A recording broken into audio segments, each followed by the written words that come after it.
শুভ সন্ধ্যা। সবাই ভালো আছি আশা করি।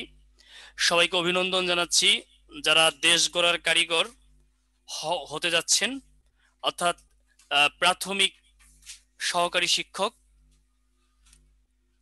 আপনারা ইতিমধ্যে অনেক সেমিনার করেছেন, জেনেছেন, এই সম্পর্কে আমি কিছু বলবো না। আমি সরাসরি আপনাদেরকে ক্লাসে নিয়ে যাব।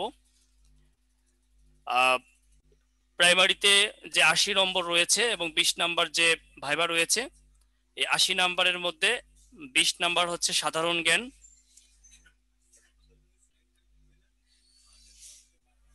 এই সাধারণ জ্ঞানের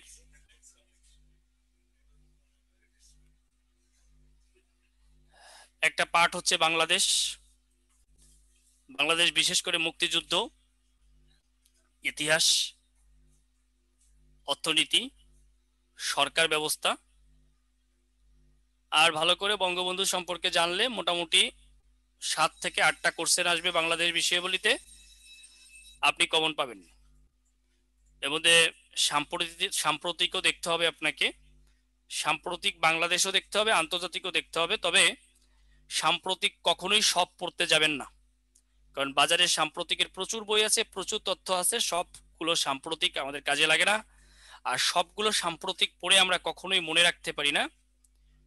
যথাযথ কারণেই আমাদেরকে সাম্প্রতিক আগে আপনাকে জানতে হবে কোন কোন আইটেমগুলো আপনি প্রাইমারি পরীক্ষার জন্য পড়বেন, কোন আইটেমগুলো বিসিএস পরীক্ষার জন্য পড়বেন, কোন আইটেমগুলো আপনি ব্যাংক জবের জন্য পড়বেন।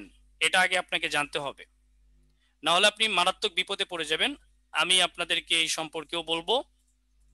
এই যে 7-8টা বাংলাদেশ বিষয়াবলী করছেন, 2-3টা ভূগোল থেকে, ভূগোল রিলেটেড কোশ্চেন আসবে, আর আবার 5 থেকে 6টা বা 7টা আন্তর্জাতিক বিষয়াবলী থেকে কোশ্চেন আসবে।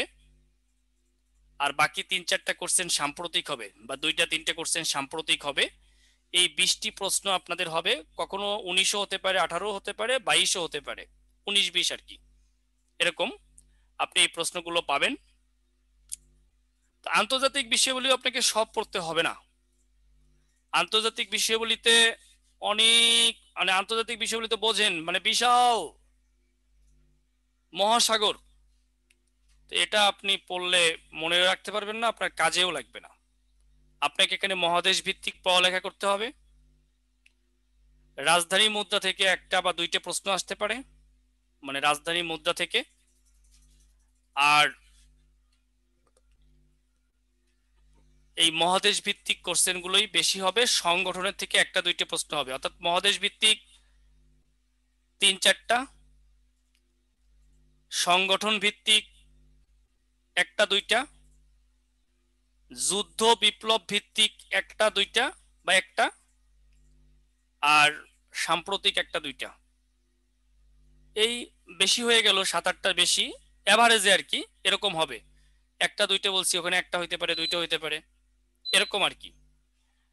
তো এগুলো যদি বুঝে পড়েন, এই হচ্ছে আপনার আন্তর্জাতিকের প্রস্তুতি। সাধারণ জ্ঞানের একটা পার্ট আন্তর্জাতিক, সেই প্রস্তুতি। প্রথমেই আমাদের আন্তর্জাতিক প্রস্তুতির শুরুতে যেটি জেনে নেওয়া উচিত সেটি হচ্ছে বিশ্ব মানচিত্র পরিচিতি। সাধারণ জ্ঞান শিখার সবচেয়ে অন্যতম হাতিয়ার হচ্ছে মানচিত্র। আপনি যদি মানচিত্র দেখে পড়েন, বুঝে পড়েন, তাহলে আপনার কনসেপ্ট ক্লিয়ার হবে, আপনি খুব ভালো প্রস্তুতি হবে, আপনার মনে থাকবে। আর যদি আপনি মানচিত্র ছাড়া পড়েন, তাহলে আপনি বুঝবেন না, আপনার বেশি দিন মনে থাকবে না। এই কারণে সবাইকে বলবো অন্তত পক্ষে মানচিত্রটি সংগ্রহ করতে হবে আপনাকে। মানচিত্র দেখে পড়লে আপনার মনে থাকবে এবং আপনি ভালো বুঝবেন। এই কাজটুকু আপনাকে করতে হবে। তাহলে প্রথমেই আজকে আমরা প্রথম ক্লাসে লেকচার 1 আমরা মানচিত্রগুলো দেখে নেই। মানচিত্র শেখার জন্য আপনাকে প্রথম যে কাজটি করতে হবে সেটি হলো দিক দেখতে হবে। কারণ আমরা যদি পৃথিবীর কথা বলি, তাহলে পৃথিবী তো দেখতে গোল, কমলা লেবুর মতো, কেউ থালার মতো, কেউ গামলার মতো, এক একজন এক এক কথা বলছে। যাই হোক, আমরা 360 ডিগ্রি ধরে নিলাম। এই 360 ডিগ্রি পৃথিবীটা আপনি মেজারমেন্ট করার সময় যে দিকগুলো আপনাকে নির্ণয় করতে হবে এভাবে। টাইম ডিউরেশন ইয়া নেই, চলতেই থাকছে।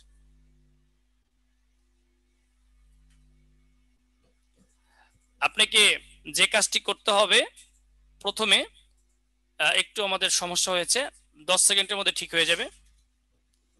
হ্যাঁ, আপনাদেরকে বলবো আমাকে সহযোগিতা করবেন, যেহেতু অনলাইন ক্লাস। অনলাইন ক্লাস মানে হচ্ছে আপনি কোথায় আছেন আর আমি কোথায় আছি, অনেক দূরে। আমরা এই ক্লাসটিকেই খুব কাছে নিয়ে আসতে পারি, প্রাণবন্ত করতে পারি যদি কয়েকজন ভিডিওটা অন করে রাখেন। তাহলে মনে হবে আমার সামনে বসে ক্লাস করতেছেন, আমি লেকচার দিচ্ছি, আপনি সামনে বসে ক্লাস করতেছেন, এটা মনে হবে। এবং আপনিও মজা পাবেন, আমিও মজা পাবো। অতএব যদি কয়েকজন ভিডিও অন করে রাখেন তাহলে জাতি উপকৃত হবে, সবাই উপকৃত হবে।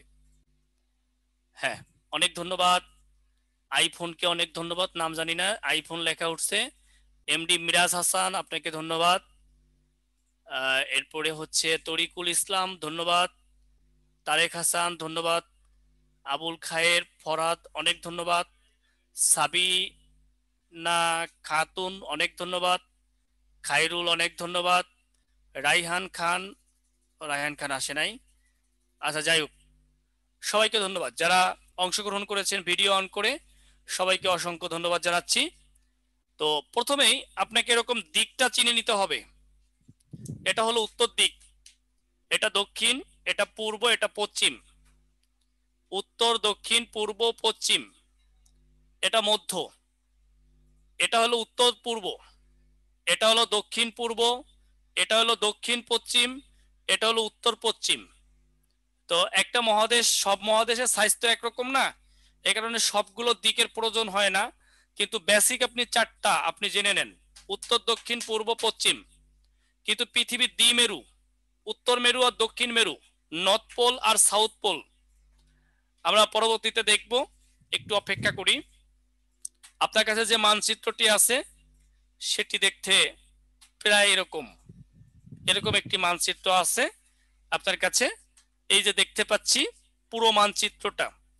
সবাই কমেন্টস করেন মানচিত্রে কোন কালারটা বেশি দেখতে পাচ্ছেন, মানচিত্রে কোন কালারটি বেশি দেখতে পাচ্ছেন, সবচেয়ে বেশি কোন কালারটি মানচিত্রে সবচেয়ে বেশি? হলুদ, হলুদ, হলুদ, নীল, ব্লু, কি সিনথিয়া, আচ্ছা অনেকেই কমেন্টস করেছেন আকাশী, আচ্ছা খায়রুল হলুদ, উম্মে সালেয়া আকাশী, ব্লু হলুদ। আচ্ছা বন্ধ করেন কমেন্টস, অনেকেই কমেন্টস করেছেন, এখন কমেন্টস বন্ধ, আর কমেন্টস করার দরকার নাই। যারা হলুদ কালার দেখেছেন তারা কিছুটা হলেও কালার ব্লাইন্ড, তারা এটাকে গুরুত্ব দিয়েছেন। কিন্তু পুরো মানচিত্রে একটা কালার সবচেয়ে বেশি আছে, যেটাকে আমি বলবো পানির কালার। মানে আপনি আকাশী বলেন, ব্লু বলেন আর যাই বলেন, এই কালারটা সবচেয়ে বেশি। পুরো এটা হলো একটা মানচিত্র, এই মানচিত্রের এই কালারটাই সবচেয়ে বেশি, তাই না? সবচেয়ে বেশি।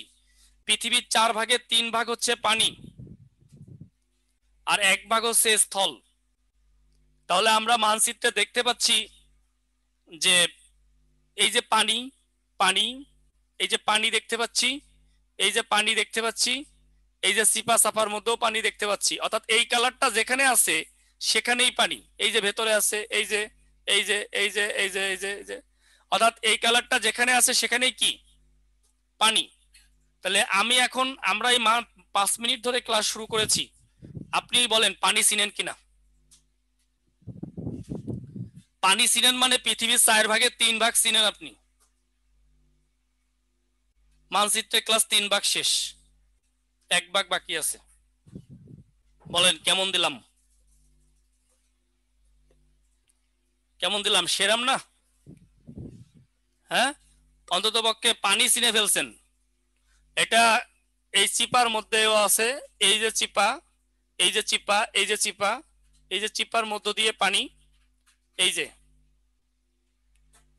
তাহলে দারুণ দিয়েছি তাই তো? তাহলে এতটুকু নিজেকে মোটিভেট করতে পারেন যে পানি চিনছেন, আর কিছু চিনেন আর না চিনেন, কারণ আপনার সাথে বা আপনার সামনে যে মানচিত্রটা আছে ওখানেও আপনি পানি চিনতে পারবেন। তো পানি চিনছি, কিন্তু পানিটাকে এখন ভাগ করে চিনতে হবে, কোন পানিটা কোন জায়গার, সেই পানিটা দেখার পালা এখন। সেটা আসেন দেখি একটু। তো দেখেন, প্রথমেই হচ্ছে মহাসাগর। আমরা খাতায় লিখব প্রথমে মহাসাগর।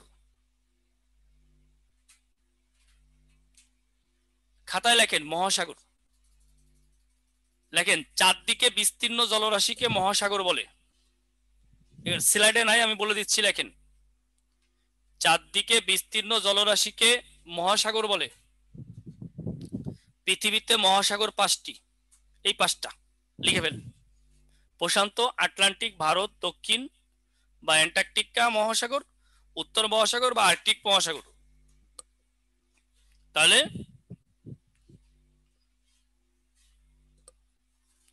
কি লিখবেন? চারদিকে বিস্তীর্ণ জলরাশিকে কি বলে? মহাসাগর বলে। পৃথিবীতে মহাসাগর কয়টি? পাঁচটি।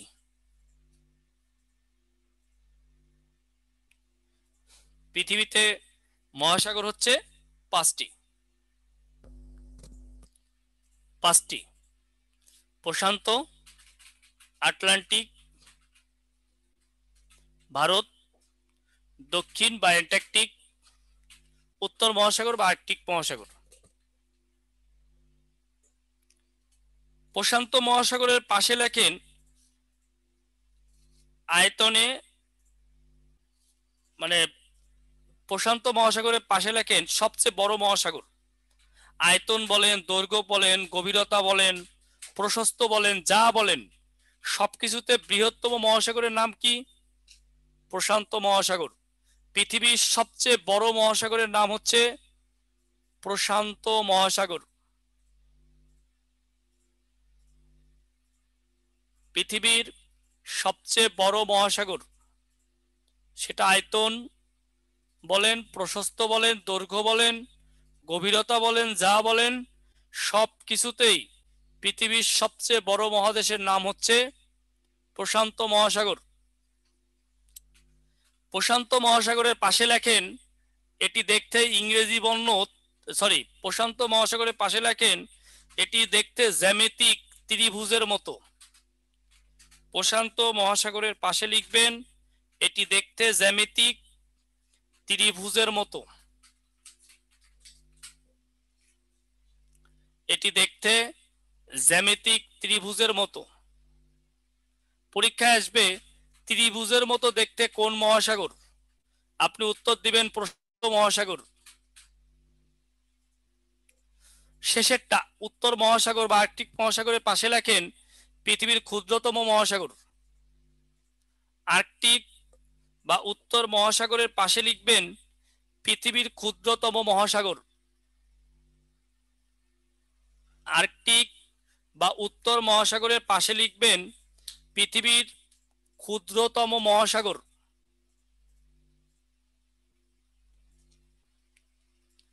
পৃথিবীর ক্ষুদ্রতম মহাসাগর। উত্তর মহাসাগর বা আর্কটিক মহাসাগরের পাশে লিখবেন পৃথিবীর ক্ষুদ্রতম মহাসাগর। আটলান্টিক মহাসাগরের পাশে লেখেন এটি দেখতে ইংরেজি বর্ণ এস এর মতো।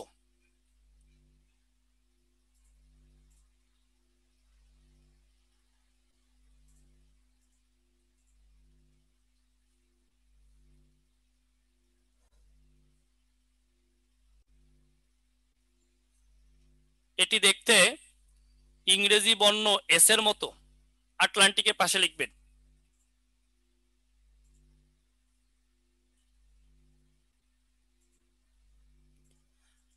আমরা এখন দেখব একটু প্রশান্ত মহাসাগরটাকে একটু দেখব। এই যে দেখতে পাচ্ছি ব্লু কালার যেটা, এটাই প্রশান্ত মহাসাগর, এই পুরোটা প্যাসিফিক ওশিয়ান। এর এইদিকে হচ্ছে আমেরিকা মহাদেশ, এইদিকে হচ্ছে এশিয়া মহাদেশ। তাহলে প্রশান্ত মহাসাগরের কোন দিকে এশিয়া? উত্তর পূর্ব, পূর্ব দিকে, উত্তর পূর্ব, উত্তর পূর্ব দিকে বা পূর্ব দিকে বলতে পারেন। আর প্রশান্ত মহাসাগরের কোন দিকে আমেরিকা? সরি, এটা পশ্চিম, এক্সট্রিমলি সরি, পশ্চিম, উত্তর পশ্চিম দিকে এশিয়া, আর উত্তর পূর্ব দিকে হচ্ছে আমেরিকা। উত্তর পশ্চিম দিকে এশিয়া, উত্তর পূর্ব দিকে কি আমেরিকা। এবং দেখতে দেখেন একটা ত্রিভুজের মতো, এটাই এতক্ষণ বলতে চেয়েছি।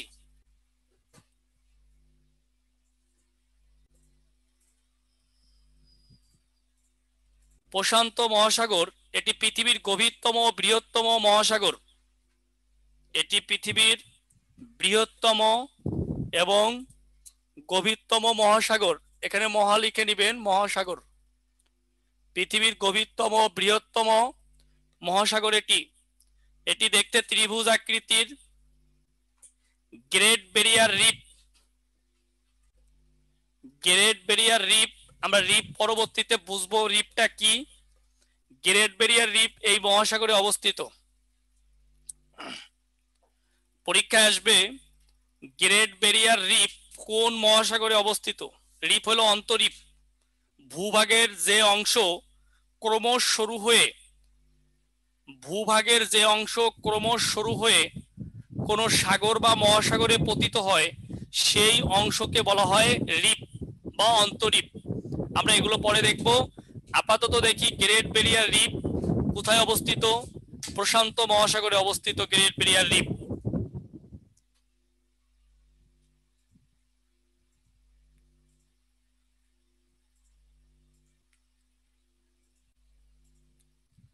পৃথিবীর গভীরতম, বৃহত্তম, এ কথাগুলো বলেছি। একটা লাইন নেবেন এখান থেকে, এই লাইনটা। পৃথিবীর সবচেয়ে গভীরতম স্থানের নাম মারিয়ানা ট্রেঞ্চ। গভীরতা 11,033 মিটার বা 36,199 ফুট। পৃথিবীর সবচেয়ে গভীরতম স্থানের নাম হচ্ছে মারিয়ানা ট্রেঞ্চ।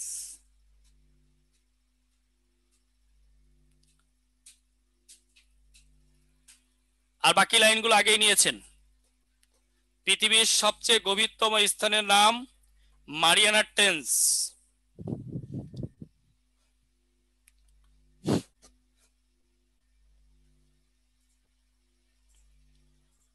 এটাও পরীক্ষায় আসছে অনেকবার, আপনারা দেখতে পাচ্ছেন। এটা হলো মারিয়ানা ট্রেঞ্চ, পৃথিবীর সবচেয়ে গভীরতম স্থান, যার গভীরতা হচ্ছে 11,033 মিটার। এটা হলো অন্তরীপ, গ্রেট ব্যারিয়ার রিফ।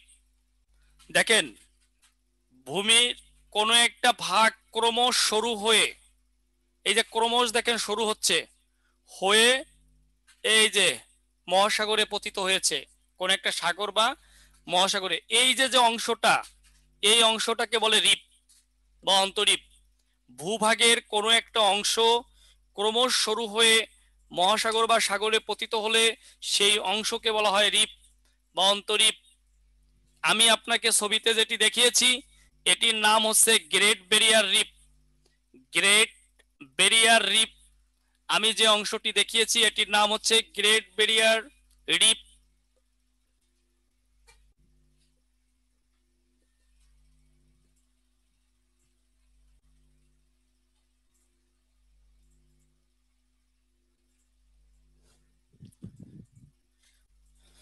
দেখেন, গ্রেট ব্যারিয়ার রিফ এই মহাসাগরে অবস্থিত, একটু আগেই বলেছি। এটি হচ্ছে পৃথিবীর সর্ববৃহৎ প্রবাল প্রাচীর। এর দৈর্ঘ্য 2300 কিলোমিটার। এটি অস্ট্রেলিয়ার উত্তর পূর্ব প্রশান্ত মহাসাগরে অবস্থিত। এত তথ্য আপনার লাগবে না, আপনি না নিলেও পারবেন। এখানে এই একটা লাইন নিলেই হবে, এটি পৃথিবীর সর্ববৃহৎ প্রবাল প্রাচীর, আর কিছু লাগবে না। পৃথিবীর সর্ববৃহৎ প্রবাল প্রাচীর।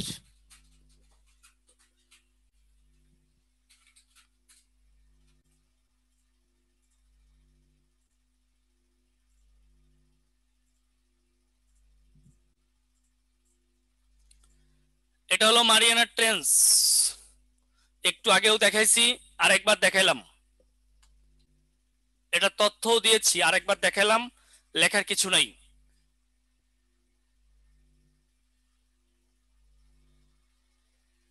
মারিয়ানা ট্রেঞ্চ, দারুন।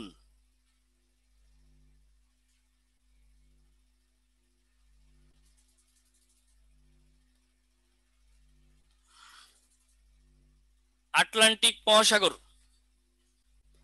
আপনাদের অলরেডি এগুলো পড়াইছি।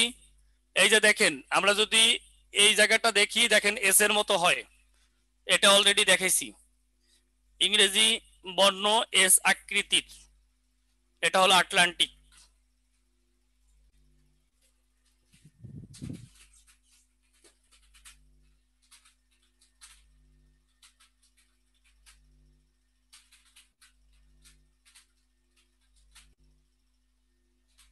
দেখেন, এটি দ্বিতীয় বৃহত্তম মহাসাগর। এর গভীরতম স্থানের নাম পুয়ের্তো রিকা। শুধু একটা লাইন লেখেন, এস বর্ণটা আপনাদের দিয়েছি। প্রথমে যেগুলো বলে দিয়েছি ওইগুলো ছিল গুরুত্বপূর্ণ তথ্য, খুবই ইম্পর্টেন্ট তথ্য। কোনটা পৃথিবীর প্রাচীনতম প্রাচীর বলি নেই, প্রবাল প্রাচীর, গ্রেট ব্যারিয়ার রিফ, খান আব্দুল্লাহ। প্রথমে যেগুলো বলছি ওগুলো ছিল পরীক্ষা আসা মতো, এখন আর কি ক্লাসের সাথে সব দেখাচ্ছি, আপনি প্রয়োজনে স্ক্রিনশট দিয়ে রাখতে পারেন। ভারত মহাসাগর, এটা হলো ভারত মহাসাগর। কোনটা? এটা ইন্ডিয়ান ওশিয়ান।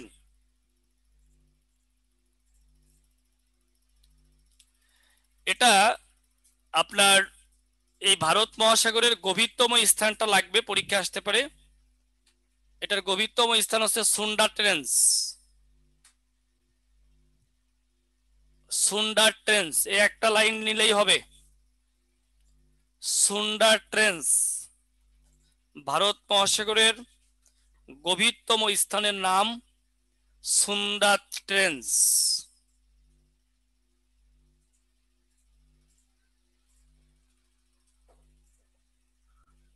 আর এই মহাসাগরের অন্তর্ভুক্ত যে সাগরগুলো রয়েছে সেগুলো দেখিয়েছি, এটা না লিখলেও চলবে।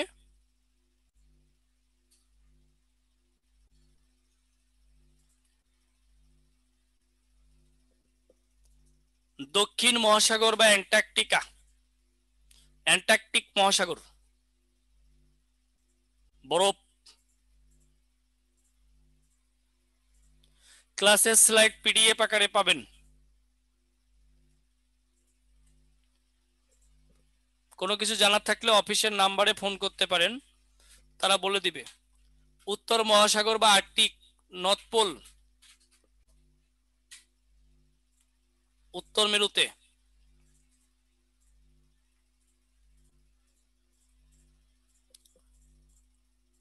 উত্তর বা আর্কটিক মহাসাগরের গভীরতম স্থানের নাম হচ্ছে ইউরেশিয়ান বেসিন, এটা লিখে রাখেন।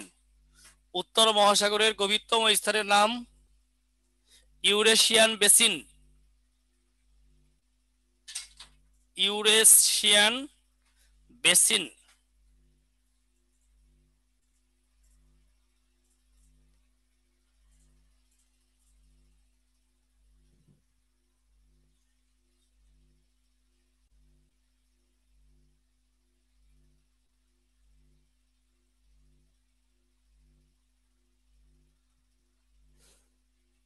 ওয়াও, কি সুন্দর পানি।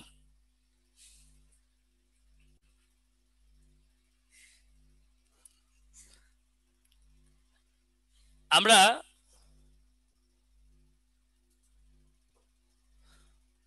আমরা যেটা লিখেছি সেটার নাম হচ্ছে দক্ষিণ চীন সাগর। দেখেন, পৃথিবীর দীর্ঘতম সাগরের নাম দক্ষিণ চীন সাগর। আর পাশাপাশি সাগরের সংজ্ঞাটাও লিখে রাখেন, সাগরের সংজ্ঞা লেখেন। তিন দিকে বা চারদিকে বিস্তীর্ণ জলরাশি, তিন দিকে বা চারদিকে বিস্তীর্ণ জলরাশি, কিন্তু মহাসাগরের তুলনায় ছোট, তিন দিকে বা চারদিকে বিস্তীর্ণ জলরাশি কিন্তু মহাসাগরের তুলনায় ছোট, তাকে সাগর বলে। তিন দিকে বা চারদিকে বিস্তীর্ণ জলরাশি কিন্তু মহাসাগরের তুলনায় ছোট, তাকে সাগর বলে।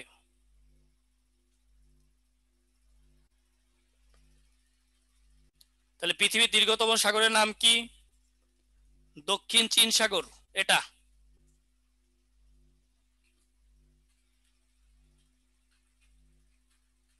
এই যে এটা ভূমধ্য সাগর, এটা হলো ভূমধ্য সাগর। তাহলে দেখেন পৃথিবীর প্রশস্ততম সাগরের নাম ভূমধ্য সাগর।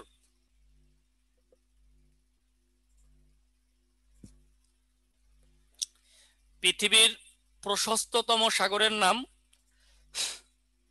ভূমধ্য সাগর। মানে চীন সাগরটা দৈর্ঘ্যের দিক দিয়ে বেশি আর প্রস্থর দিক দিয়ে এটা বেশি। সবকিছু মিলে চীন সাগরকে বৃহত্তম বলা হয়, কিন্তু স্পেসিফিক যদি প্রশস্ততম বলে তাহলে ভূমধ্য সাগর দিবেন।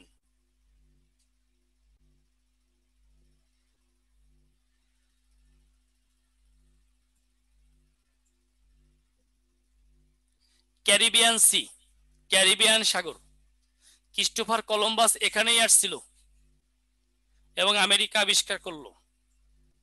লেখেন এটি পৃথিবীর গভীরতম সাগর, ক্যারিবিয়ান সাগর। এটি পৃথিবীর গভীরতম সাগর।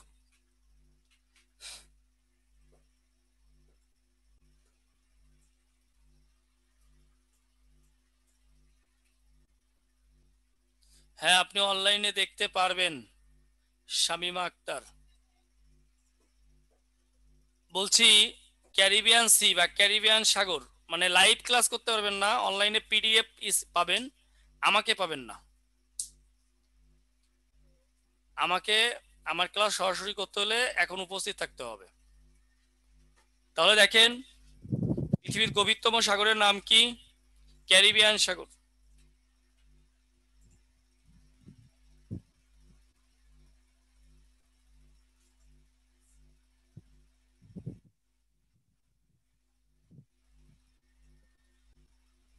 বাল্টিক সাগর।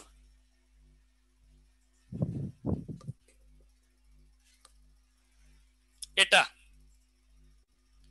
এই নীল কালারটা, এটা হলো বাল্টিক সাগর। এটা পৃথিবীর ক্ষুদ্রতম সাগর।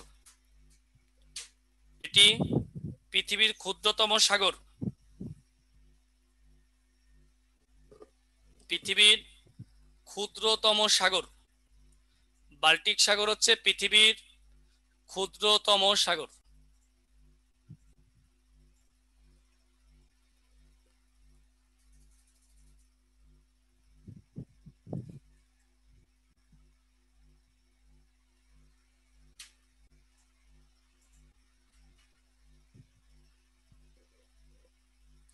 আমরা এখন দেখব উপসাগর। আগে শিরোনাম করেন উপসাগর।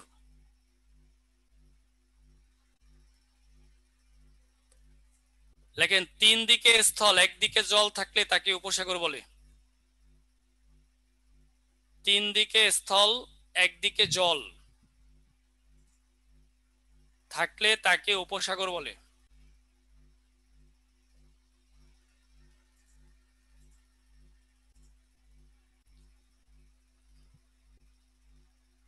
লেখেন আয়তনে বৃহত্তম উপসাগরকে গালফ বলে, GULF। আয়তনে বৃহত্তম উপসাগরকে গালফ বলে, GULF। আয়তনে বৃহত্তম উপসাগরকে গালফ বলে, GULF।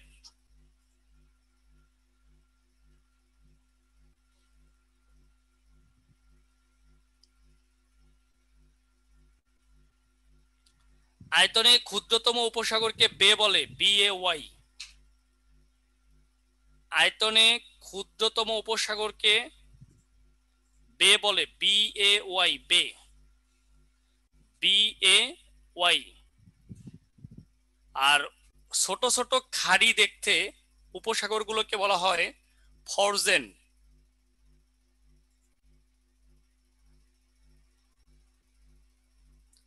ফরজেন, ছোট ছোট খাড়ি কিন্তু দেখতে উপসাগরের মতো, এগুলোকে বলা হয় ফরজেন।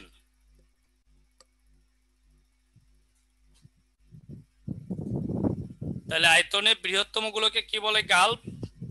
ক্ষুদ্রতম গুলোকে বে। আর ছোট ছোট খাড়ি যেগুলো সেগুলোকে বলে ফরজেন।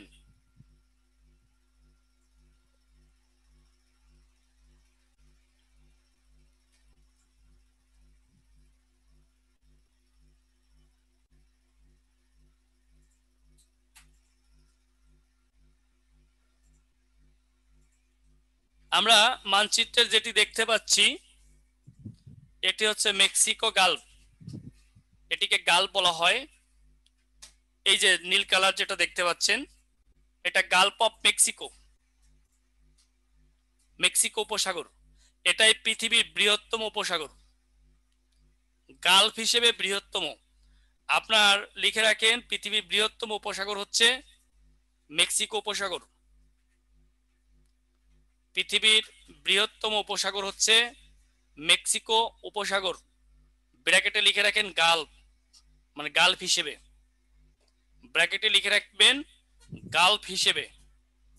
পৃথিবীর বৃহত্তম উপসাগর হচ্ছে মেক্সিকো উপসাগর।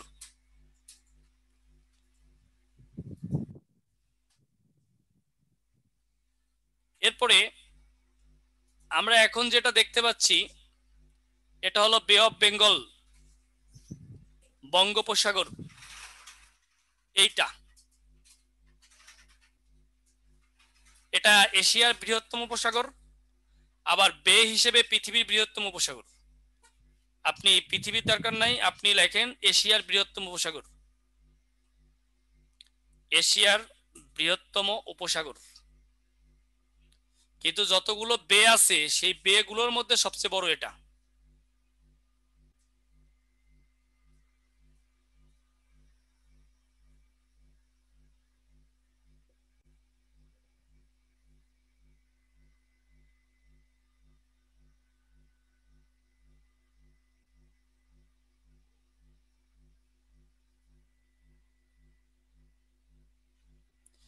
বে অফ বেঙ্গল সব কি আমাদের? কি বলেন? আমাদের দক্ষিণ ভাগে বে অফ বেঙ্গল, এই যে হলো বাংলাদেশ, এর পুরোটাই নিয়ন্ত্রণ ভারতের। বুঝেন নাই?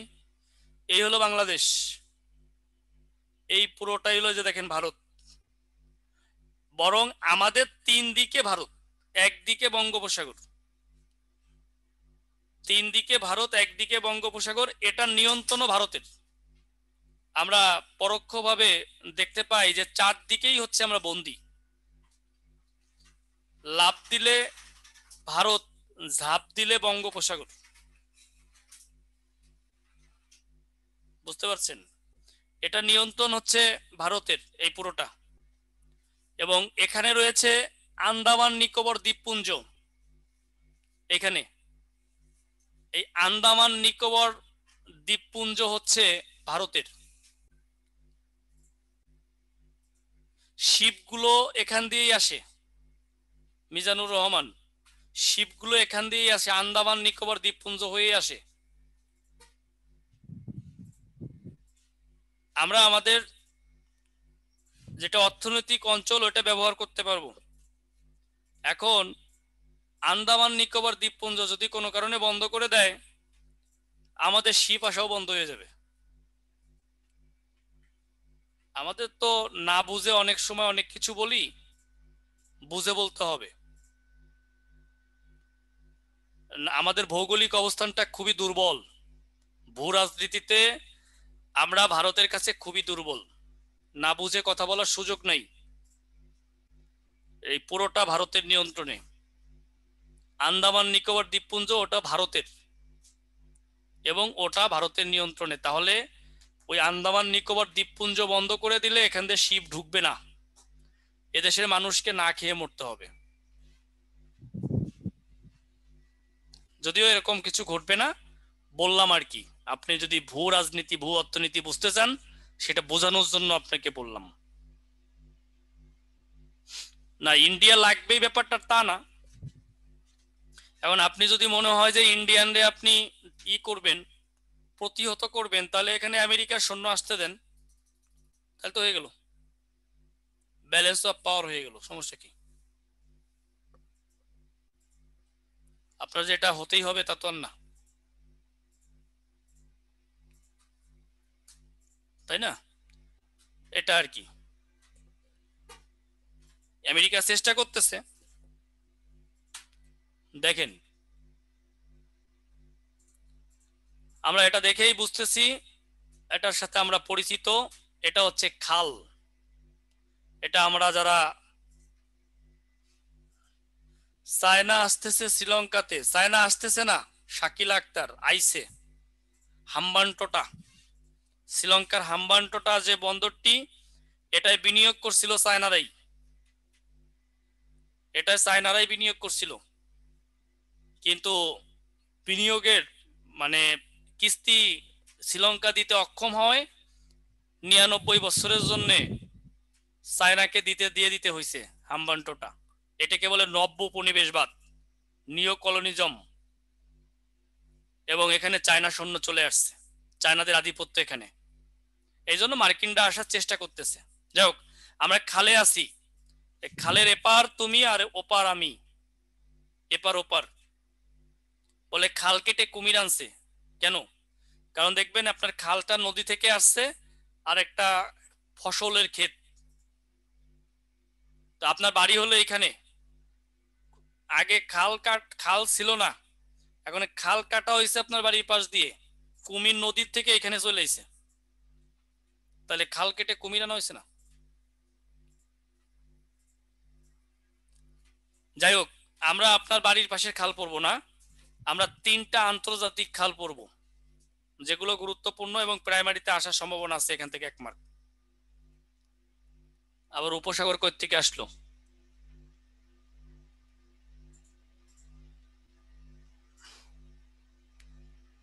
খাল, সুয়েজ খাল। আমরা প্রথমে যেটি দেখব এটি হচ্ছে সুয়েজ খাল। প্রথমেই দেখব আমরা সুয়েজ খাল।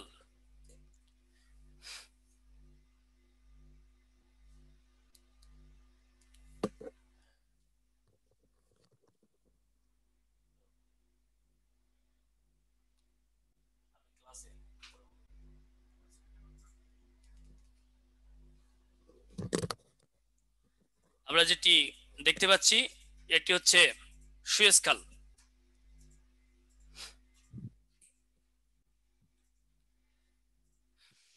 দেখেন,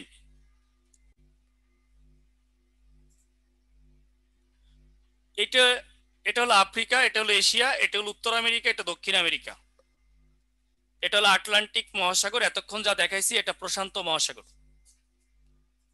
এই যে আফ্রিকা মহাদেশ, এইটুকু হলো হর্ন অফ আফ্রিকা, এটা এডেন উপসাগর। এই যে এটা গেছে এটা লোহিত উপসাগর, লোহিত সাগর, রেড সি।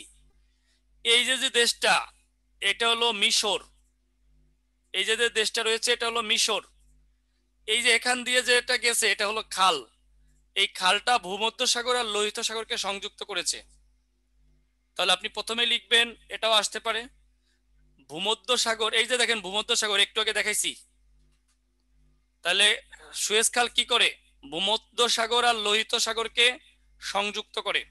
লেখেন, সুয়েজ খাল ভূমধ্য সাগর ও লোহিত সাগরকে সংযুক্ত করে। সুয়েজ খাল ভূমধ্য সাগর ও লোহিত সাগরকে সংযুক্ত করে।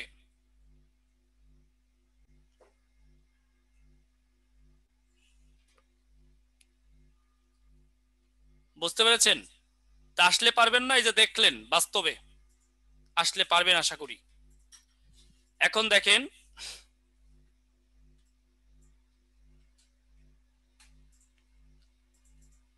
আচ্ছা, সুয়েজ খাল সম্পর্কে আরো কিছু তথ্য লিখে নেন, বলে দিই।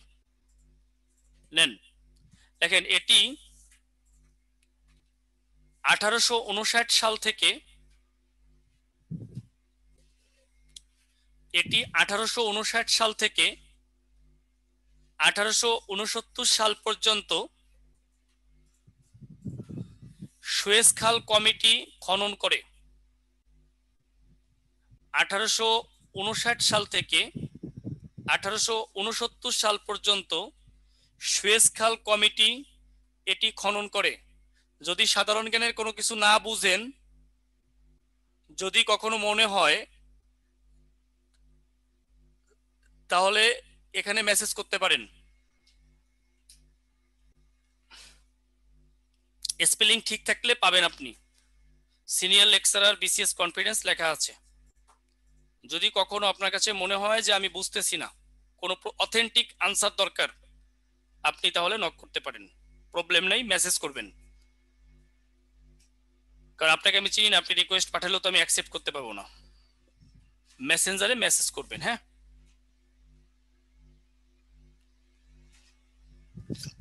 খাল কোন সাগরকে পৃথক করে নেই। রহিমা খানুম, একটু বোঝার চেষ্টা করেন, সময় দেন। তাহলে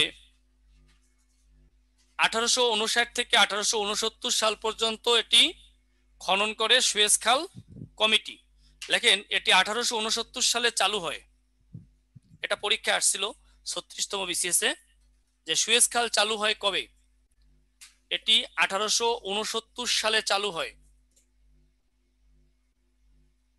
এটি 1869 সালে চালু হয়।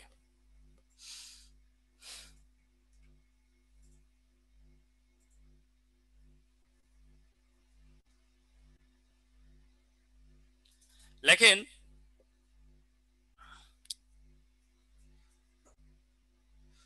1956 সালে মিশর এটি জাতীয়করণ করে।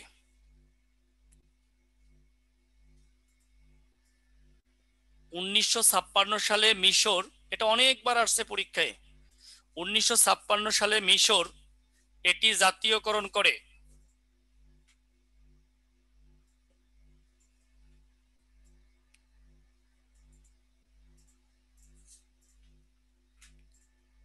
জাতীয়করণ করে।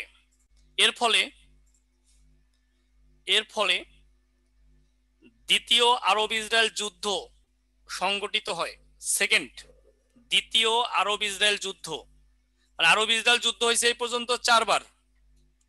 এর মধ্যে দ্বিতীয়টা হয় 1956 সালে, এই সুয়েজ খালকে কেন্দ্র করে। মিশর এটিকে জাতীয়করণ করলে দ্বিতীয় আরব ইসরায়েল যুদ্ধ সংগঠিত হয়।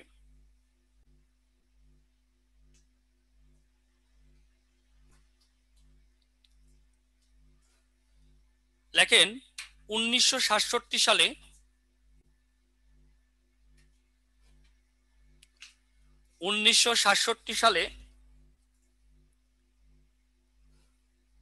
তৃতীয় আরব ইসরায়েল যুদ্ধ সংগঠিত হলে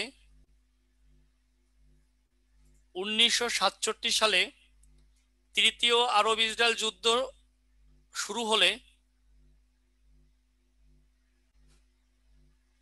1967 সালে তৃতীয় আরব ইসরায়েল যুদ্ধ শুরু হলে খালটি বন্ধ করে দেওয়া হয়।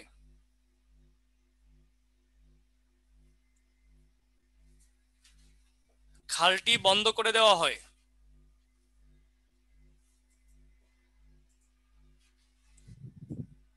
1967 সালে তৃতীয় আরব ইসরায়েল যুদ্ধ শুরু হলে খালটি বন্ধ করে দেওয়া হয়। 1975 সালে পুনরায় চালু হয়। 1975 সালে পুনরায় চালু হয়।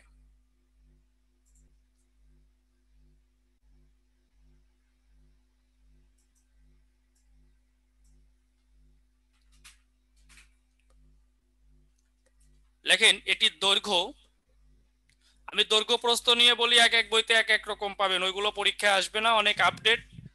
এগুলো একাডেমিক বইয়ে যা আছে তাই আসবে, সেগুলো আপনাকে দিচ্ছি। দৈর্ঘ্য 164 কিলোমিটার, বই খুললে 191 কিলোমিটার পাইতে পারেন। দৈর্ঘ্য 164 কিলোমিটার।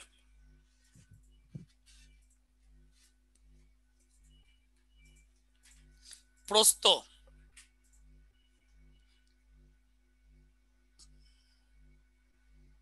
সুয়েজ খাল এখন মিশরের কন্ট্রোলে। শাকিল আক্তার। প্রস্থ 40 মিটার, কিলোমিটার না কিন্তু মিটার, 40 মিটার। গভীরতা 10 মিটার। কি শান্তি, শুয়ে শুয়ে ক্লাস করতেছে।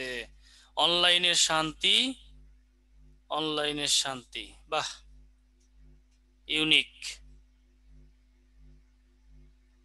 গভীরতা 10 মিটার, তাহলে 164 কিলোমিটার, 40 মিটার, 10 মিটার, হয়ে গেল সুয়েজ খাল শেষ। এবার আমরা চলে যাচ্ছি পানামা খালে।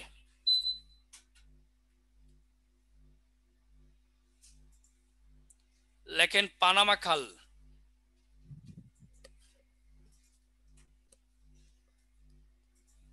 এই পুরো রাষ্ট্রটাই হচ্ছে পানামা নামক রাষ্ট্র। এটা হচ্ছে পানামা। এই রাষ্ট্রটার নাম কলম্বিয়া। এই পানামা স্বাধীনতা লাভ করে কলম্বিয়ার কাছ থেকে। ঘটনা বলি, 15 শতকের দিকে, মানে যখন কলম্বাস এই আবিষ্কার করে, কলম্বাস আবিষ্কার করার পরে তো অনেক উপনিবেশ এখানে, মানে অনেক ফরাসিরা যায়, স্প্যানিশরা যায়, ব্রিটিশরা যায়। তো 15 শতকের দিকে ফরাসিরা এখানে খাল খনন করতে চায়। কেন খাল খনন করতে চায়? কারণ দেখেন, এখানে খাল খনন করতে পারলে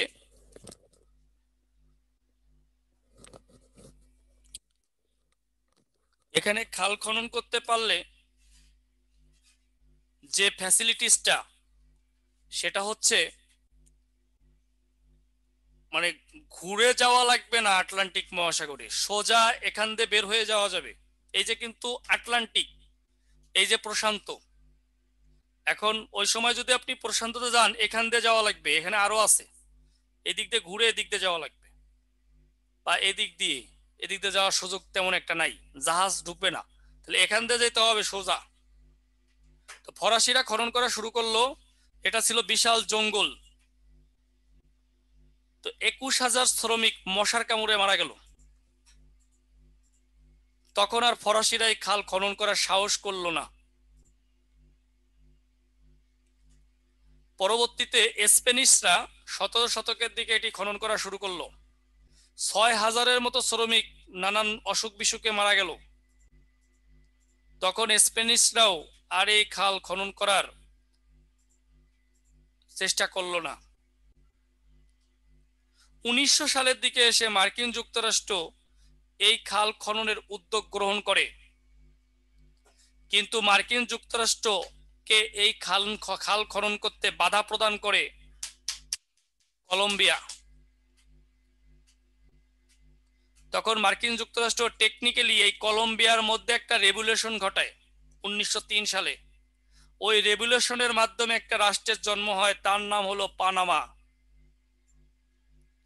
এখন মার্কিন যুক্তরাষ্ট্র পানামার উপর দিয়ে খাল খনন করবে, এই বিষয়ে আর কোনো বাধা রইল না। 1904 সাল থেকে পানামার উপর দিয়ে খাল খনন করা শুরু করে, 1913 সালে শেষ করে 14 সালে জাহাজ চলাচল শুরু করে। লেখেন পানামা খাল।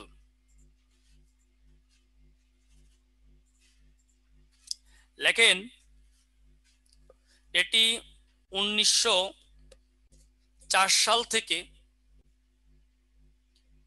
1913 সাল পর্যন্ত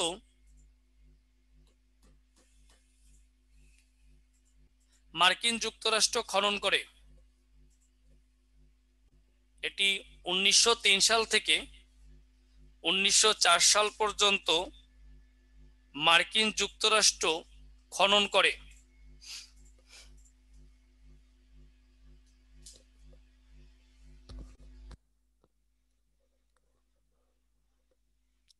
1904 সাল থেকে 1913 সাল পর্যন্ত যুক্তরাষ্ট্র খনন করে। 1914 সালে 1914 সালে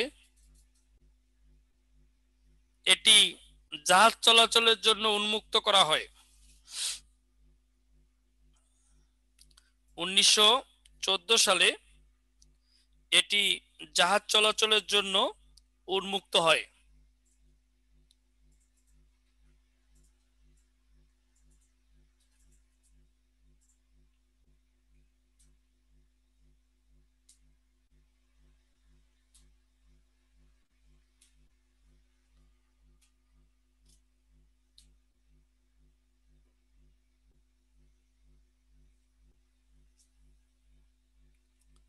লেখেন 1999 সালে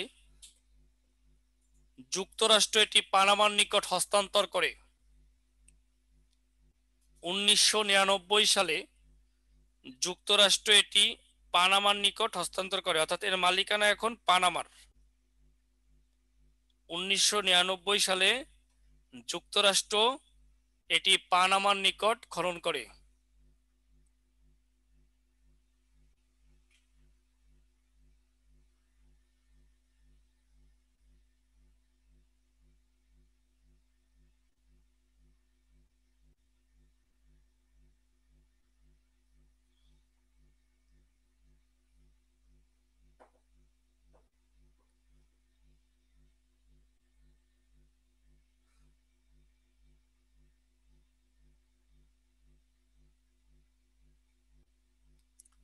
লেখেন এটির দৈর্ঘ্য 81 কিলোমিটার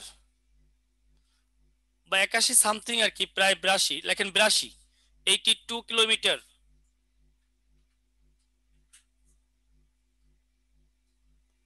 এটি 82 কিলোমিটার দৈর্ঘ্য, 91 মিটার প্রস্থ। প্রস্থটা একটু বেশি, 91 মিটার প্রস্থ, মানে দৈর্ঘ্য চেয়ে প্রস্থ কিন্তু বেশি না, কারণ দৈর্ঘ্য হলো কিলোমিটার, প্রস্থ হলো মিটার। দৈর্ঘ্য 82 কিলোমিটার, প্রস্থ 91 মিটার।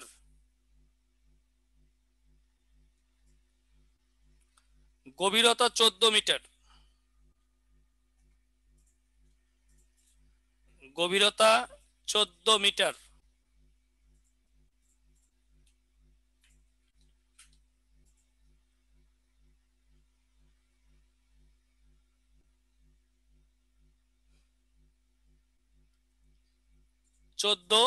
মিটার। লেখেন এটি উত্তর আমেরিকা ও দক্ষিণ আমেরিকা মহাদেশকে পৃথক করেছে। এটি উত্তর আমেরিকা ও দক্ষিণ আমেরিকা মহাদেশকে পৃথক করেছে।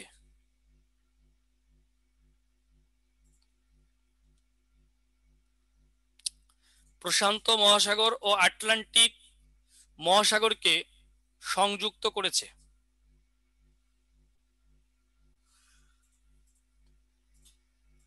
এটি উত্তর আমেরিকা ও দক্ষিণ আমেরিকা মহাদেশকে পৃথক করেছে। প্রশান্ত মহাসাগর ও আটলান্টিক মহাসাগরকে সংযুক্ত করেছে।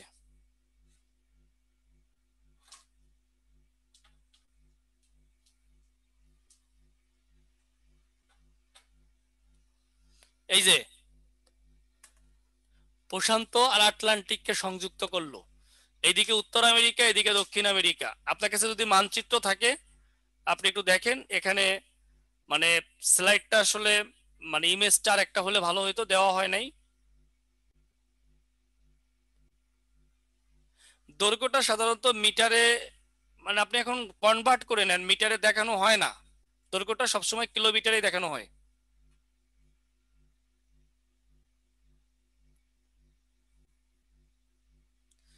গ্র্যান্ড খাল, নেক্সট আলোচনা হচ্ছে গ্র্যান্ড খাল।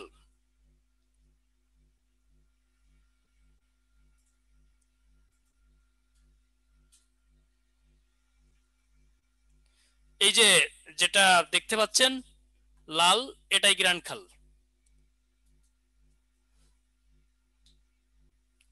এটা গ্র্যান্ড খাল। তো এই মানে খাল সাধারণত কৃত্রিম, মানে খনন করা হয়, মানুষ খনন করছে ইতিমধ্যে দেখলেন, কিন্তু এটা প্রাকৃতিক। প্রাকৃতিক খাল এটা।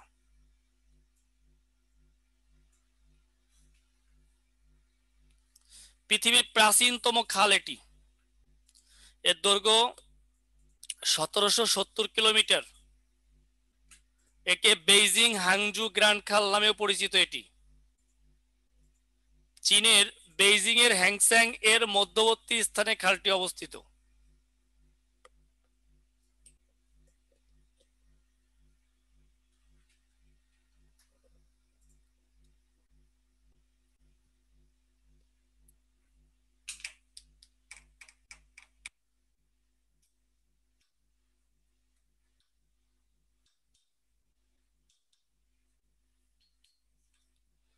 দুই নম্বর লেকচার।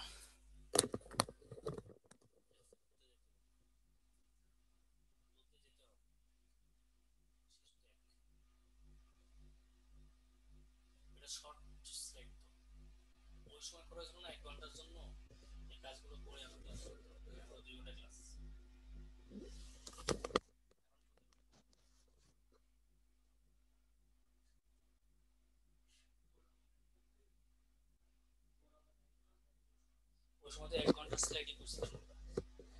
1 নাম্বার 2 নাম্বার লেকচারগুলো 1 ঘন্টারই ছিল। করতে হবে দাঁড়ান। তাহলে লিখেছেন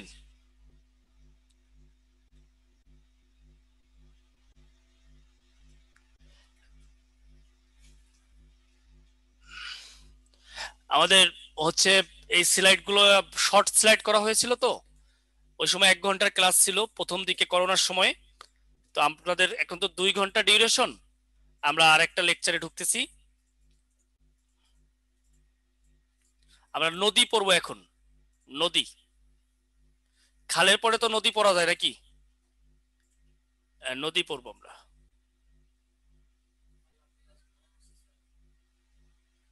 হ্যাঁ,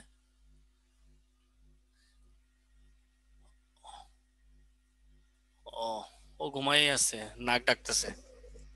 হাই রে,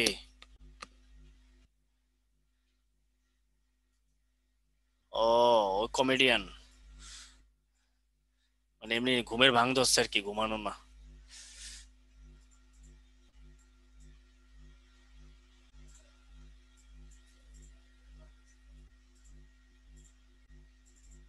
আরে অনলাইনে ক্লাস কে কতজন কতভাবে ক্লাস করবে? শীত আসুক না, দেখে নেন কি করে। শীত আসলে বুঝবেন, খালি চোখ দেখবেন আর কিছু দেখবেন না। ঠিক আছে, আর কি শান্তি, অনলাইনে কাতা কম্বল জড়াইয়ে ক্লাস করবে, যাওয়া লাগতেছে না কোথাও, ঘরে বসে বসে প্রস্তুতি। আর কি, করোনা অনেক কিছু শিখাই দিল। গ্র্যান্ড খালকে প্রণালী বলা হয় না, আসলে প্রণালী এত বড় হয় না। প্রণালীর কাজ হইলো, কে প্রশ্ন করছেন? শিনা আক্তার। প্রণালীর কাজ হলো দুইটা ভূখণ্ডকে আলাদা করা আর দুইটা সাগর উপসাগর বা মহাসাগরকে সংযুক্ত করা। এখন গ্র্যান্ড খাল কোন সাগর মহাসাগর বা উপসাগরকে সংযুক্ত করে নাই, এই কারণে এটাকে প্রণালী আমরা বলতে পারতেছি না। নদ আর নদীর পার্থক্য তো, নদীর মধ্যে ঢুকতেছি জান্নাতুল, ঢুকতে দেন আগে, পার্থক্য সবই বলে দিব। আমারে যারা চিনেন তাদের তো টেনশন থাকার কথা না যে কি দিব কি না দিব, যদি চিনে থাকেন। এই ব্যাচটা কি নতুন? আচ্ছা আচ্ছা, ও তাহলে তো আমার কেউ চিনে না। আচ্ছা ঠিক আছে, অপেক্ষা করেন, আমরা নদী দেখব। এটা আবার আমি না কিন্তু, ভুল বুঝেন না আমাকে, আমি না কিন্তু। এমনি নদীটা আমাদের যখন নদীতে টেনে নিয়ে যায় মনটা, তখন এমন কিছুই মন চায়, তাই তো? স্যার খালের পার্ট কি শেষ নাকি অন্য দিন নেক্সট ক্লাস হবে? না, খাল শেষ, আর খাল পড়াবো না, মেলা পড়াইছি। এই তো মনে রাখতে পারবেন না। নদী, আর নদী শব্দটি ব্যবহার করলেই যে শব্দটি চলে আসে সেটি হচ্ছে নদ। এটা নিয়ে রয়েছে যথেষ্ট বিতর্ক। স্যার আপনি হলেও মন্দ হতো না। ভালোই লাগতো, খারাপ লাগতো না। স্যার আমি চিনি আপনাকে, আপনার ক্লাস করেছি ফার্মগেটে, জান্নাতুল ফেরদৌস। ও আচ্ছা, thank you very much. Nilima, পারবো স্যার, আপনার বোঝানোর স্টাইল অনেক সুন্দর। অনেক ধন্যবাদ আপনাকে নীলিমা। কেউ অসুন্দর কখনো বলে নাই, অসুন্দর লাগলেও সামনে কেউ বলে নাই। ঠিক আছে, সমস্যা নাই, চেষ্টা করব। হ্যাঁ, তুমি আর বললো বুড়া, কে লিখছে এটা? টুনিয়ার মুখ বলো, আচ্ছা আচ্ছা, পারবো। আচ্ছা, হ্যাঁ পারবো এই শব্দটি যতক্ষণ আহ উচ্চারণ করতে পারবেন ততক্ষণ পর্যন্তই দেখবেন শক্তি আছে, এবং সফলতার চূড়ান্ত ধাপে পৌঁছানো পর্যন্ত এটা আপনাকে বলা শিখতে হবে, তাহলে আপনি ভালো করতে পারবেন। এই যে নদীর সাথে নদ শব্দটা আসলো, এটাকে এক একজন এক এক রকম ভাবে ব্যাখ্যা দেয়। এটা আসলে আমরা সাধারণত বলি যে পুংবাচক শব্দগুলোকে আমরা নদ বলি, আর স্ত্রীবাচক শব্দগুলোকে আমরা নদী বলি। যেমন মেঘনা, গঙ্গা, যমুনা, শীতলক্ষ্যা, এরকম যেগুলো আছে সেইগুলোকে আমরা নদ বলি। আবার পুরুষ যেমন ব্রহ্মপুত্র, কপোতাক্ষ, কুমার, এরকম যেগুলো আছে সেগুলোকে আমরা নদী বলি, নদ বলি। আবার মনে রাখার জন্য কেউ কেউ বলছে যে নদীর শেষে যদি আকার থাকে তাহলে ওইটা নদী, আকার না থাকলে নদ। এটা আসলে সলিউশন না, এগুলো কোনোটাই সলিউশন না। সলিউশনটা কি? এখন আবার কেউ কেউ বলল যে দেখেন পুরুষের তো বাচ্চা হয় না, পুরুষ বাচ্চা হইতে সহযোগিতা করে, বাচ্চা তো হয় না, বাচ্চা হয় নারীর। এখন আবার আরো কিছু গবেষকরা বলল যে না, পার্থক্য পরীক্ষা আসবে না, বোঝানোর জন্য বলতেছি, কেউ একজন প্রশ্ন করছিল তাই, সুভাষ পোদ্দার বলছে যে যে নদীর শাখা নদী আছে সেটা নদী, যেটা নাই সেটা নদ। শাখা নদী মানে বাচ্চা, বাচ্চা আছে নদী, নাই নদ, এটাও সলিউশন না। কারণ তাহলে ব্রহ্মপুত্র শাখা নদী হচ্ছে যমুনা, তাহলে ব্রহ্মপুত্রকে আমরা কেন নদ বলি? এটা নিয়ে ঝামেলাটা আসলে অনেক বড়, এটা কোনো সলিউশন নাই। আপনি আপাতত যেগুলো শেষে আকার আছে ওগুলোকে নদী ধরবেন, যেগুলো নাই অর্থাৎ যেগুলো স্ত্রীবাচক শব্দ ওগুলো নদী, যেগুলো স্ত্রীবাচক না পুরুষবাচক ওইগুলো নদ। হয়তো একটা সময় ব্রহ্মপুত্র শাখা নদী ছিল না, তাই তার নামটা ব্রহ্মপুত্র দেওয়া হয়েছিল। এগুলো তো দেখতেই পাচ্ছেন বিভিন্ন দেব দেবীর নামে এই নামকরণগুলো করা হয়েছে। যাই হোক, তো এই হচ্ছে সলিউশন, আপনাকে চূড়ান্ত সলিউশন কেউই দিবে না। আমরা একটা নদী দেখতে পাচ্ছি, এই নদীর নাম আমাজন নদী। ওয়াও, ফিলিংস, অস্থির একটা পিক, মন ছুটে যায়, প্রাণ ছুটে যায়। কিন্তু আমাজন তো ভয়ঙ্কর, ছুটে গেলেও বা কি হবে? স্যাটেলাইট ভিউটা তো সেই জোস, অসাধারণ, অসাধারণ। এর মধ্যে আপনাকে অসাধারণ ভাবে আমাজন নদীর প্রস্তুতি নিতে হবে। দেখেন, আমাজন নদী সম্পর্কে আমরা একটু দেখতে পাচ্ছি যে এই যে শুরু হয়েছে, এই যে শেষ, এটা হলো আটলান্টিক মহাসাগর, এটা হলো ব্রাজিল, 7 গোল ব্রাজিল। যদি আমি নিজেও ব্রাজিল পছন্দ করি, তারপরে বললাম আর কি মজা দেওয়ার জন্য, কারণ অনেকে আবার এটা নিয়ে মজা পায়। এই যে পেরু, এই পেরুর এখান থেকে উৎপত্তি হয়েছে ব্রাজিলের মানে আটলান্টিক, ব্রাজিলের আটলান্টিক মহাসাগরে গিয়ে এটা পতিত হয়েছে। তাহলে এই আমাজন নদী সম্পর্কে আমরা একটু জেনে নেই।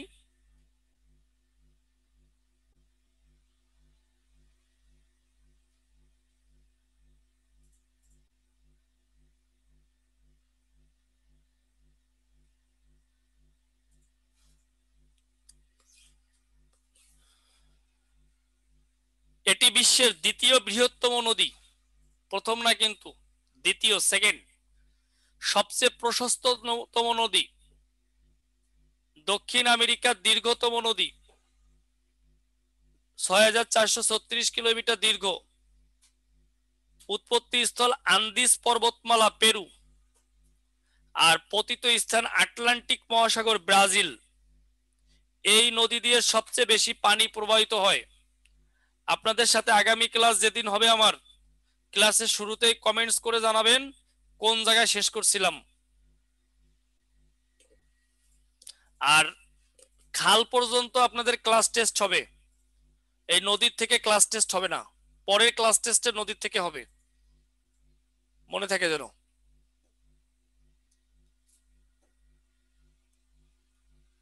এই তথ্যগুলো নিয়ে নেন, ইম্পর্টেন্ট।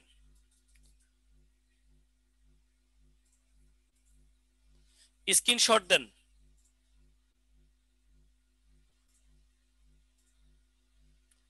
আমরা এখন দেখব নীল নদ। ওয়াও ওয়াও ওয়াও,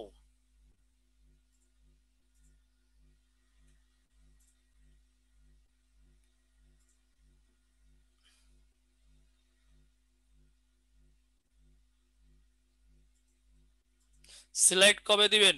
অফিসকে কল করেন ভাই, আমাকে তো স্লাইডের প্রশ্ন করতে পারেন না, অফিসকে প্রশ্ন করবেন, অফিস উত্তর দিয়ে দিবে। আপনাদের এই সেবা দানের জন্য অফিসে আমাদের কর্মকর্তারা রয়েছেন, তারা আপনাদেরকে দিবেন। ওকে, দেখেন নীল নদ, এটাই পৃথিবীর দীর্ঘতম নদ। নদ বা নদী পরীক্ষায় যাই আসুক, আপনি নীল নদ দিবেন। আফ্রিকার বৃহত্তম তো বটেই, দৈর্ঘ্য 6693 কিলোমিটার, উৎপত্তি স্থল ভিক্টোরিয়া হ্রদ, পতিত স্থান ভূমধ্যসাগর মিশর। এটা আফ্রিকার 11টি দেশের মধ্য দিয়ে প্রবাহিত হয়েছে।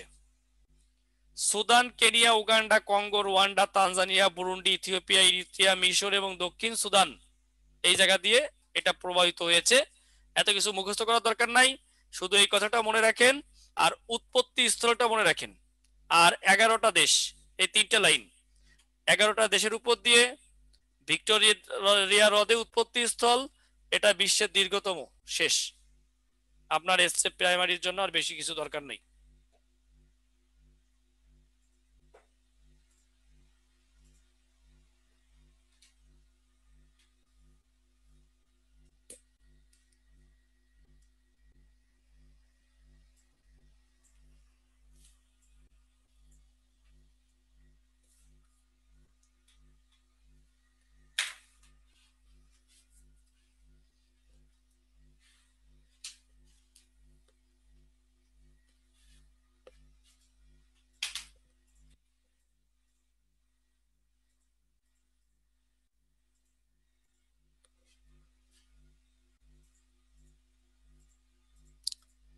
নীল নদ আমরা এখন কোন কোন দেশের উপর দিয়ে প্রবাহিত হয়েছে তার একটা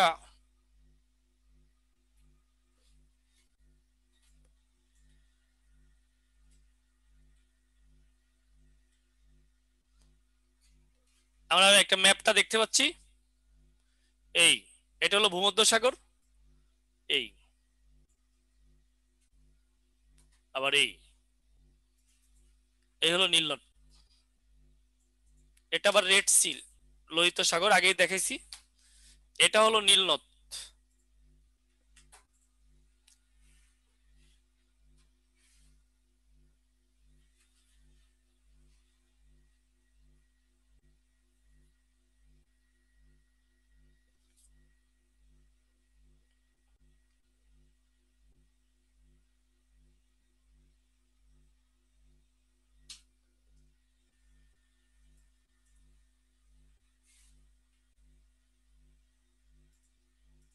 এরপরে ইয়াং সিকিয়াং নদী,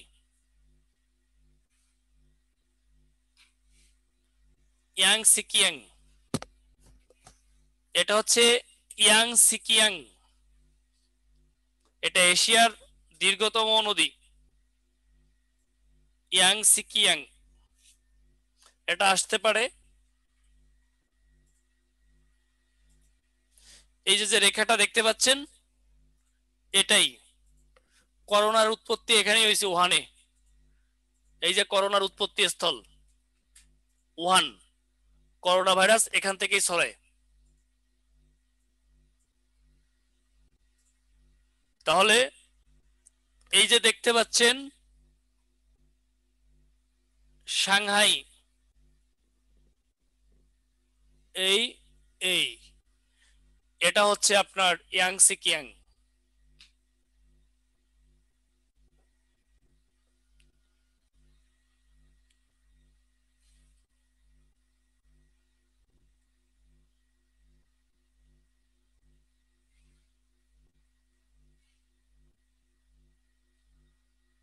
হ্যাঁ, হুবেই প্রদেশে।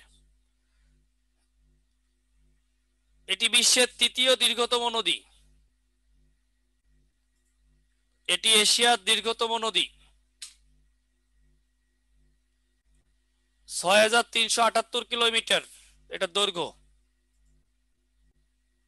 উৎপত্তি স্থল তিব্বতের মালভূমি,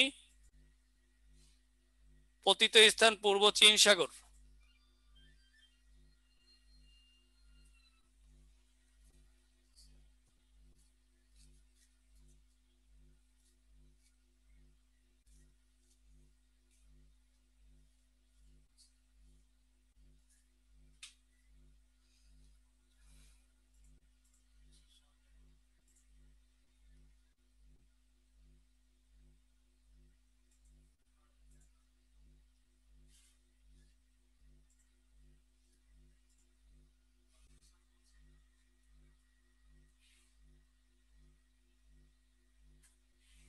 কঙ্গো নদী,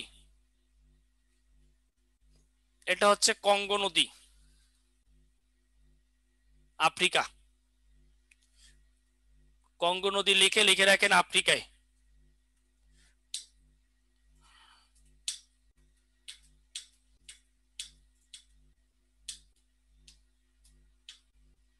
হ্যাঁ, সাপের মতো দেখা যাচ্ছে স্যাটেলাইট ভিউয়ে কঙ্গো নদী।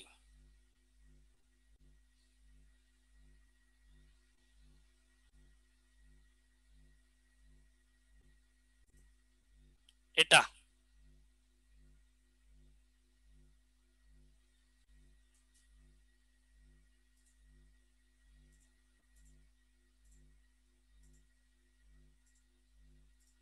মারে ডার্লিং নদী, নদীর নাম কি? মারে ডার্লিং। এটা আবার কেমন নদী? ডার্লিং মারে, আসলে এটা না, এটা মারে ডার্লিং নদী। এটা হলো অস্ট্রেলিয়া মহাদেশে, অস্ট্রেলিয়ায় লিখে রাখেন। এটি অবস্থিত হচ্ছে এই যে অবস্থান, ওশেনিয়া মহাদেশের দীর্ঘতম নদী এটি। অস্ট্রেলিয়া মহাদেশের দীর্ঘতম নদী এটি, মানে ওশেনিয়াও যা অস্ট্রেলিয়াও তাই। আমরা মহাদেশের আলোচনায় আজকে যাই নেই, কারণ মহাদেশে যাব সামনে, আগে পানি চিনে আসি। এটা ওশেনিয়া বা অস্ট্রেলিয়া মহাদেশের দীর্ঘতম নদী, এই কথাটা লিখে রাখেন।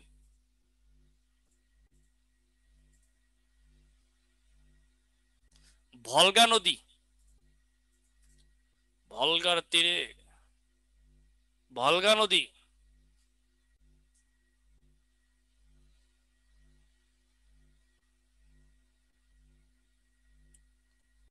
এটা ইউরোপের দীর্ঘতম নদী।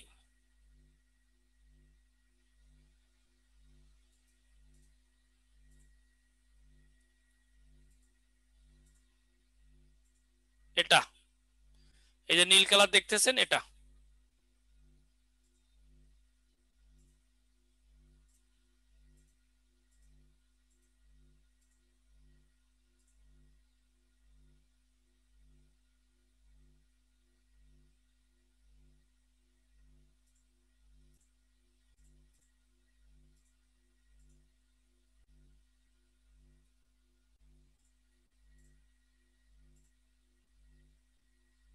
মিসিসিপি ও মিসৌরি নদী।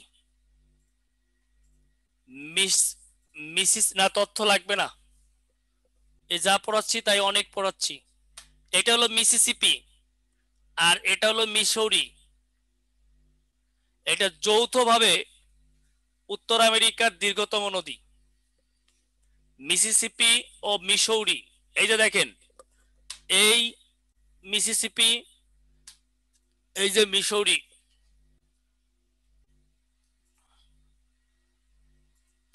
আরো যদি আমরা দেখি, এই মিসৌরি, মিসিসিপি,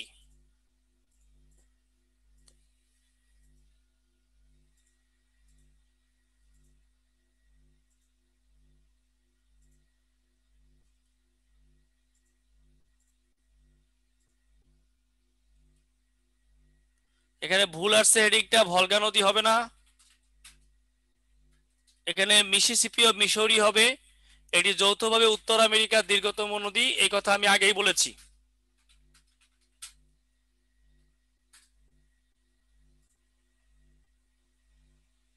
ম্যাকেঞ্জি নদী, এটা ম্যাকেঞ্জি, এই যে হলুদ যে এটা দেখতে পাচ্ছেন, এটা ম্যাকেঞ্জি। লেখেন ম্যাকেঞ্জি।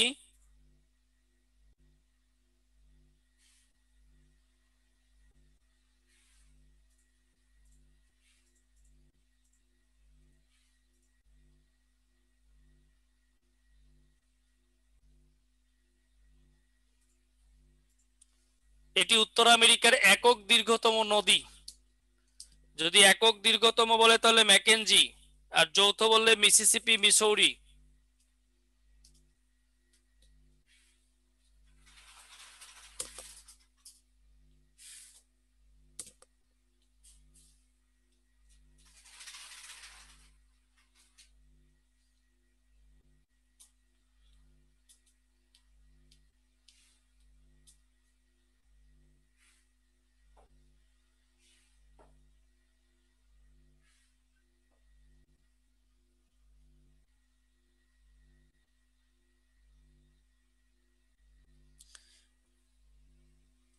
ডি রিভার, যদি বাংলা করি আমরা তাহলে হয় দি নদী, নদী, দি রিভার নদী, মানে নামই দি রিভার।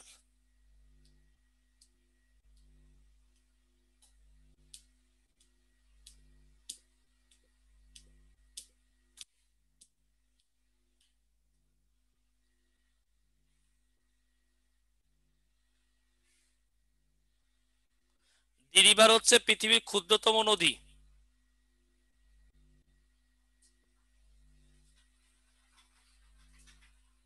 যুক্তরাষ্ট্রে অবস্থিত এটি। দি রিভার হচ্ছে পৃথিবীর ক্ষুদ্রতম নদী, এটি অবস্থিত কোথায়? যুক্তরাষ্ট্রে। এটি যুক্তরাষ্ট্রে অবস্থিত, দি রিভার।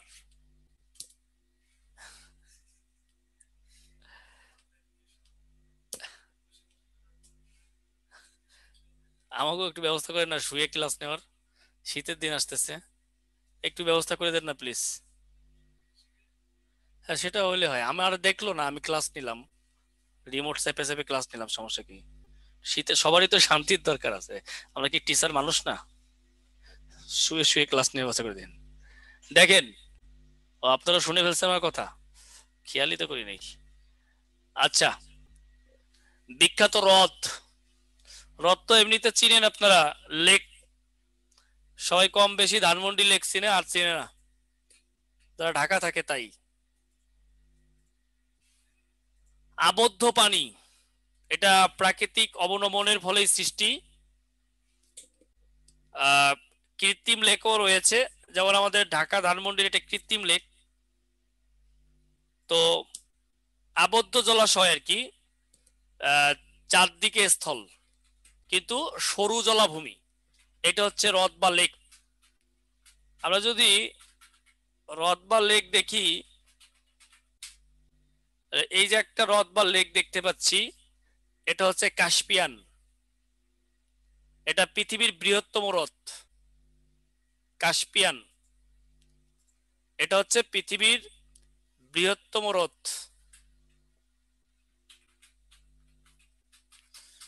লিখে রাখেন, কাস্পিয়ান হচ্ছে পৃথিবীর বৃহত্তম হ্রদ।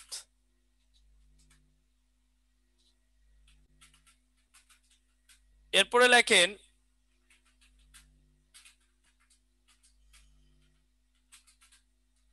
বৈকাল হ্রদ, এটি এই হচ্ছে বৈকাল হ্রদ। ওয়াও,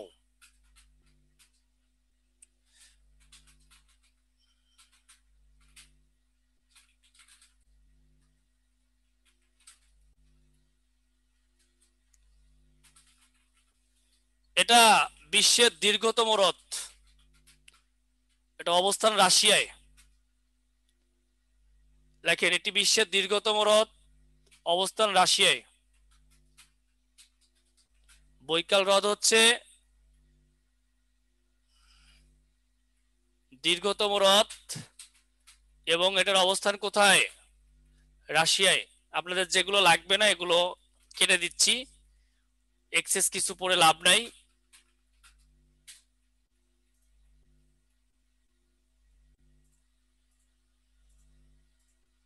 আমরা এখন দেখব জলপ্রপাত, বিশ্বের বিখ্যাত জলপ্রপাত, শিরোনাম করেন জলপ্রপাত। ফলস, ইংরেজি হচ্ছে ফলস, জলপ্রপাত।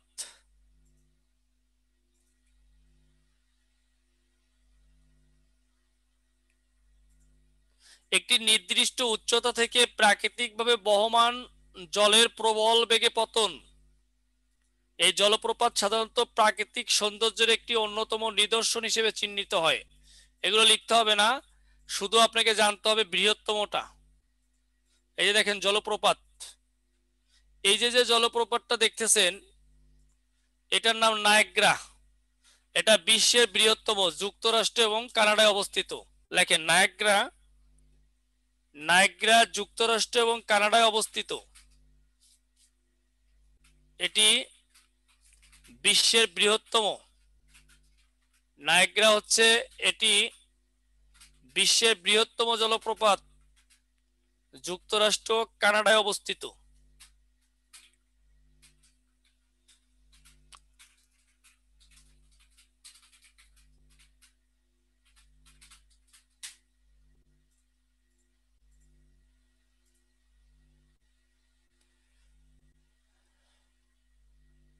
এটার নাম হচ্ছে অ্যাঞ্জেল ফলস। এটা বিশ্বের সর্বোচ্চ জলপ্রপাত, এটার অবস্থান ভেনিজুয়েলায়। লেখেন অ্যাঞ্জেল ফলস বিশ্বের সর্বোচ্চ জলপ্রপাত। অ্যাঞ্জেল ফলস বিশ্বের সর্বোচ্চ জলপ্রপাত। এটি অবস্থান ভেনিজুয়েলায়। আমি যা দিচ্ছি দেখবেন প্রশ্নের বাইরে, মানে আপনাকে আর কষ্ট করতে হচ্ছে না, কারণ আমি বাছাই করে দিচ্ছি। কারণ এগুলো বিসিএস এর জন্য ছিল, তো এগুলো আপনার লাগবে না।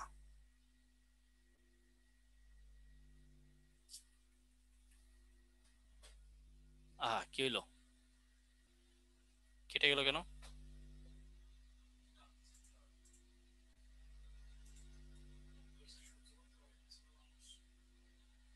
ও, ফলস, অ্যাঞ্জেল ফলস, অ্যাঞ্জেল ফলসে ছিলাম।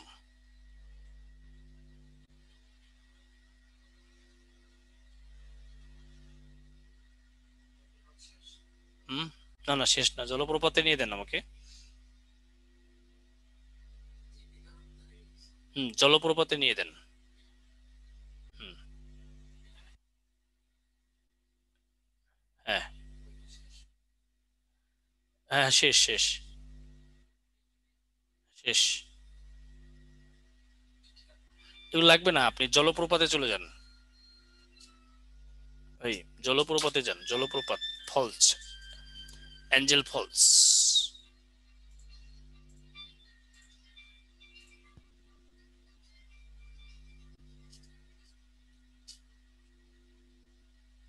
আজকে যা পড়ানো হলো সবকিছুর উপরই পরীক্ষা হবে, এর আগে যা বলছিলাম উইথড্র করে নিলাম। হ্যাঁ, কারণ কিছু বাকি থাকলো না।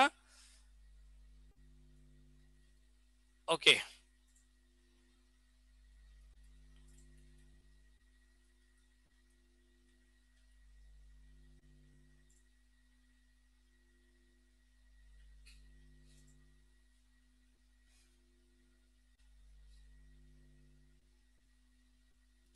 অ্যাঞ্জেল ফলস লিখছেন বিশ্বের সর্বোচ্চ।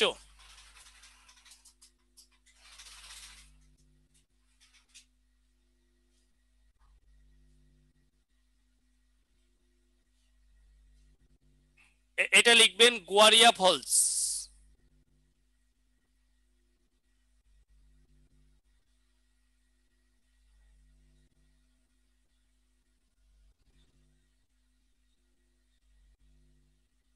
পানি পতনের দিক থেকে বিশ্বে বৃহত্তম ব্রাজিলে, এটা লেখেন। পানি পতনের দিক থেকে বিশ্বে দীর্ঘতম হচ্ছে গোয়ারিয়া ফলস।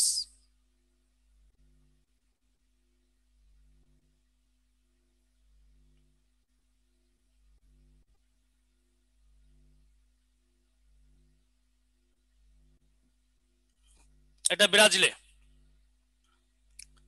এরপরে লেখেন ভিক্টোরিয়া।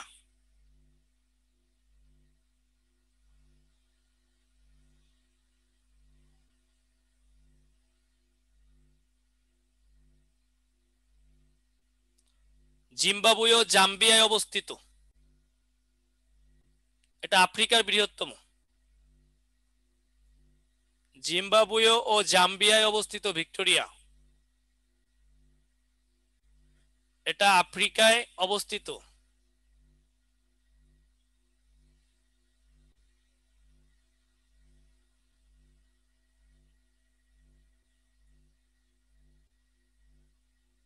এগুলো পড়লেই চলবে, আর লাগবে না। গুরুত্বপূর্ণ যেগুলি ছিল সেগুলি দিয়েছি, কিছু টেনে দিয়েছি, কারণ ওগুলো দিলে আপনি পড়বেন, পড়লে মাথায় রাখতে পারবেন না, প্রয়োজনও নাই, অপ্রয়োজনীয় আননেসেসারি কোনো কিছু আমরা পড়বো না। প্রাইমারির জন্য মাত্র 6-7 মার্ক, আন্তর্জাতিকে আমরা একটা স্মার্ট প্রস্তুতি নিব। আজকে ভালো থাকেন, এই পর্যন্ত, সুস্থ থাকেন, সবাইকে ধন্যবাদ জানিয়ে এখানেই শেষ করছি। ফলস মানে হচ্ছে জলপ্রপাত, এই ফলস, ফলস মানে হচ্ছে জলপ্রপাত, যেটা পড়াচ্ছিলাম আর কি। ধন্যবাদ সবাইকে, ধন্যবাদ। Good night, advance good morning.